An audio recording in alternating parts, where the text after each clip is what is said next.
শহীদ রাষ্ট্রপতি জিয়াউর রহমানের রাজনৈতিক আদর্শে বিশ্বাস করি। আমাদের প্রত্যেকের দায়িত্ব হবে সেই সিদ্ধান্তকে যে কোনো মূল্যে বাস্তবায়ন করা।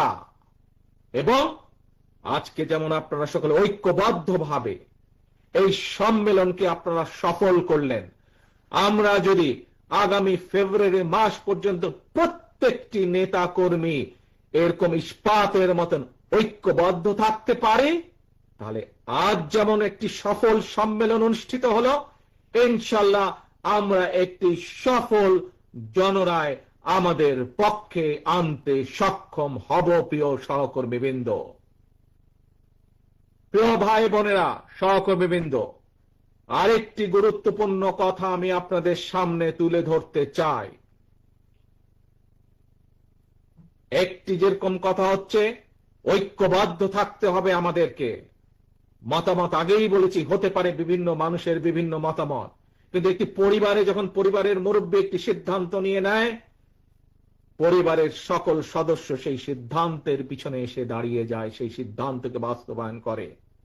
বিএনপি একটি বিশাল পরিবার, লক্ষ কোটি এই পরিবারের সদস্য সংখ্যা, কিন্তু বিএনপির নীতি নির্ধারক মণ্ডলী হচ্ছে এই পরিবারের সদস্য।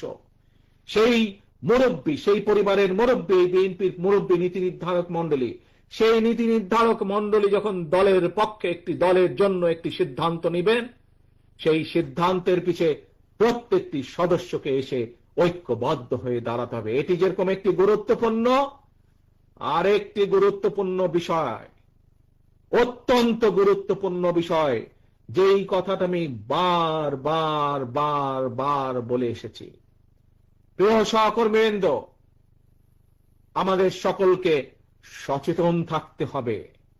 আমাদের প্রত্যেকটি মানুষ, শহীদ জিয়া এবং দেশনেত্রী খালেদা জিয়ার প্রত্যেকটি সৈনিকে আমাদের অত্যন্ত সচেতন থাকতে হবে। কেউ যেন আমাদের নাম ব্যবহার করে, এই দলের নাম ব্যবহার করে, বিএনপির নাম ব্যবহার করে তাদের ব্যক্তি স্বার্থ হাসিল করতে না পারে। কেউ যেন আমাদের নাম ব্যবহার করে জনগণের মধ্যে আমাদের সম্পর্কে বিভ্রান্তি ছড়াতে না পারে। এই ব্যাপারে আপনাদের প্রত্যেককে দায়িত্ব গ্রহণ করতে হবে, প্রত্যেককে কর্তব্য পালন করতে হবে আপনাদেরকে, যাতে করে দলের কোনো বিভ্রান্তি কেউ ছড়াতে না পারে দলের সম্পর্কে জনগণের মাঝে।